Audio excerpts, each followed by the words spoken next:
দেশবিরোধী কার্যকলাপ এবং পাকিস্তানের হয়ে গুপ্তচরবৃত্তির অভিযোগে ইতিমধ্যেই ইউটিউবার জ্যোতি মালহোত্রাকে গ্রেপ্তার করা হয়েছে।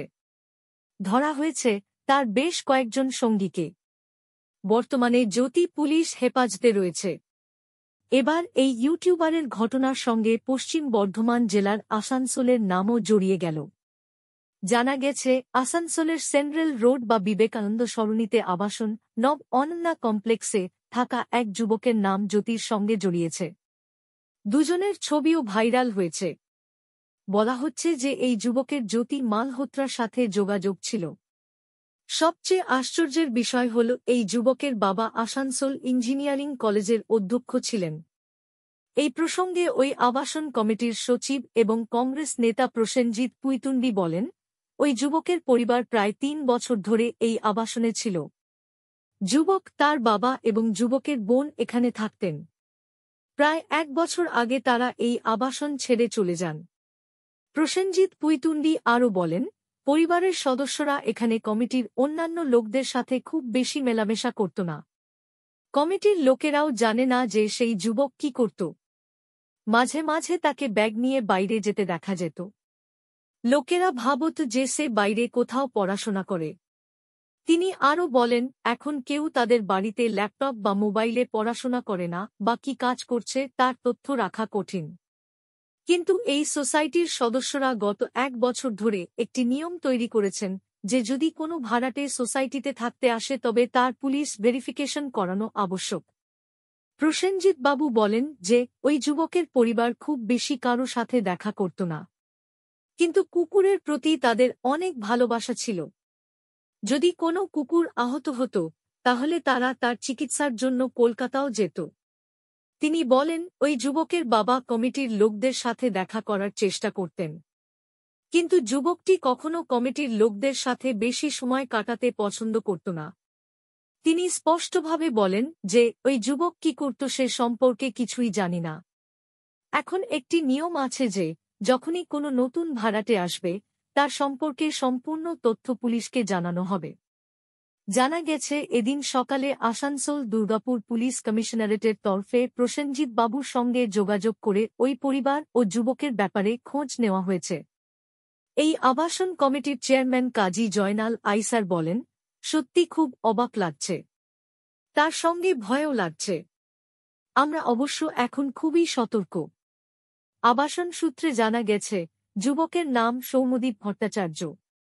তার বাবা বাপ্পাজিৎ ভট্টাচার্য আসানসোল ইঞ্জিনিয়ারিং কলেজের অধ্যক্ষ ছিলেন। স্বাভাবিকভাবেই এই ঘটনা জানাজানি হওয়ার পরে আসানসোলে চাঞ্চল্য ছড়িয়ে পড়েছে।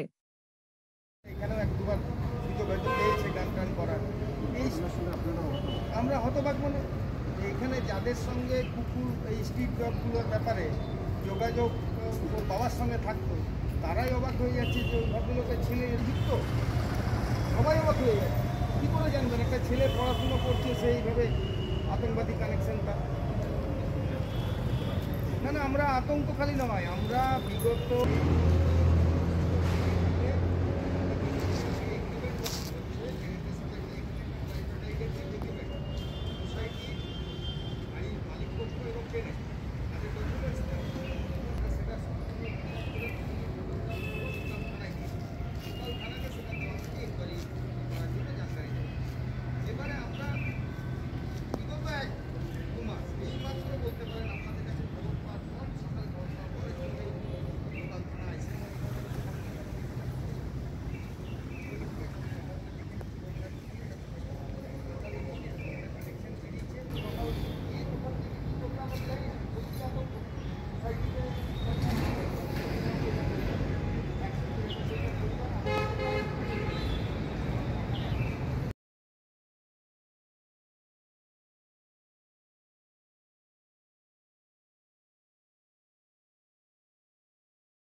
लोग कहाँ पे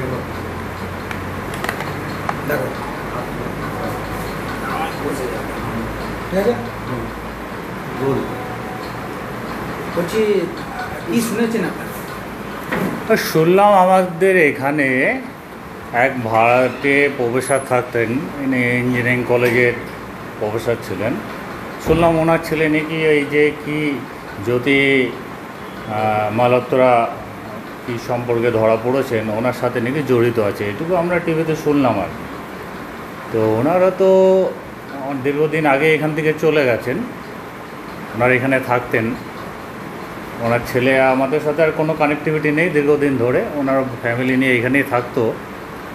অবশ্যই নিজের ডিউটি করতেন, আসতেন, থাকতেন। আমাদের শুধুটা সোসাইটির সাথে বা সোসাইটির লোকেদের সাথে খুব একটা ভালো রিলেশন ছিল না, এইটুকুই আর কি। বলছিলাম যে আপনাদের আবাসনে থাকতো, সেটা আমি কথাবার্তা বলতো কিছু? না, এই ধরনের কথাবার্তা আমরা কোনোদিন বুঝতে পারিনি, দেখিও নি। মিশতো আবার অন্যান্য আবাসিকদের সাথে? না, আবাসিকের সাথে খুব বেশি মেলামেশা ওনার ছিল না, ওনারা নিজের মতোই থাকতেন। খুব বেশি এন্টারটেন আমরাও করতাম না, ঠিক আছে, আমাদের সাথে মেশানি তো আমরা কেন ডাকবো। আমাদের এখানে যেমন দুর্গাপূজা বা অন্যান্য অনুষ্ঠান হয়, সেখানে ওনারা খুব বেশি পার্টিসিপেট করতেন না, দেখা যেত। ছেলেটা কি করতো? ছেলেটা খুব বেশি এখানে থাকতো না, আসা যাওয়া করতো, কোথায় কি করছে না করছে আমাদের জানা ছিল না, ঠিক আছে। ওরা দেখতাম মাঝে মাঝে আসতো এখানে, স্ট্রিট ডগ পেট ডগগুলোকে কিছু খাবার টাবার দিত, দেখতাম মাঝে মাঝে বেরোতো, এইটুকুই আর কি। আমাদের সাথে ডাইরেক্ট কোনো রিলেশন ছিল না। কতদিন ছিল এখানে? এখানে প্রায় 3-4 বছরের মতো ছিল এখানে আমাদের আবাসিকে। হ্যাঁ, ভাড়া থাকতেন উনি। আমার নাম হলো কাজী জয়নাল আফসার, আমি এখানকার এই সোসাইটির চেয়ারম্যান। এই যে ঘটনা শুনলেন, এই ঘটনা ধরুন একটা ঘটনা ঘটেছে, উনি ঘটিয়েছেন, এই আবাসনে থাকতো, আপনাদের কি কোথাও মনে আছে যে দীর্ঘদিন যদি আরও থাকতো, কিছু ঘটনা এখানে? না, এটা শুনে খুবই খারাপ লাগছে। আমরা এই ব্যাপারে খুব বেশি সচেতন হয়ে গেছি, এবং আমাদের যদি ভাড়াটিয়া বা রেন্টে কেউ আসছে বাইরে থেকে, আমরা তার প্রপার পুলিশ ভেরিফিকেশন করে আমরা এখানে ঢুকতে দিচ্ছি। গত 1 বছর ধরে আমরা এই সোসাইটি চালাচ্ছি, এই বোর্ডে বসেছি আমরা, এবং আমরা কোনো লোককে, কোনো ভাড়াটিয়াকে আমরা পুলিশ ভেরিফিকেশন ছাড়া আমরা ঢোকাতে দিচ্ছি না।